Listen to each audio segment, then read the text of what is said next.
ধান বীজ কৃষকের স্বপ্ন। আর এই স্বপ্নর পিছনে কৃষকের শ্রম দেয়।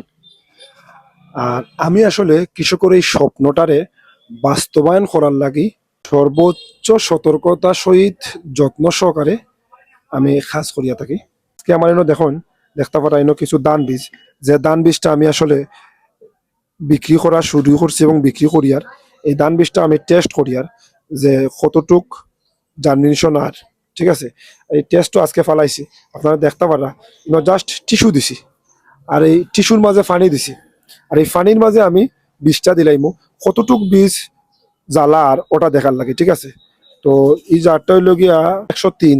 শুধু ই দান নাই, আরো সব দান, ওই দেখুন আমি সব দানও জ্বালা করি যে আসলে ধানটা বিক্রির লাগি আনছি কতটুক জ্বালার বা এই ধানটা পালা না বাদ এটা দেখার লাগি আমি আমার নিজের মানসিক শান্তি পাওয়ার লগে এটা করিয়া থাকি।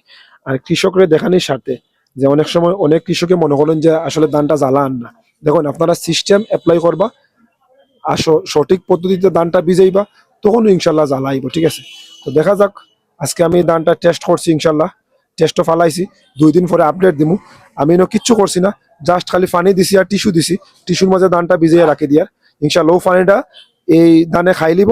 এরপরে আমি কিছু চাপ দিতাম না, কিছু দিতাম না, দেখাতে ইনশাল্লাহ জ্বালা আইব।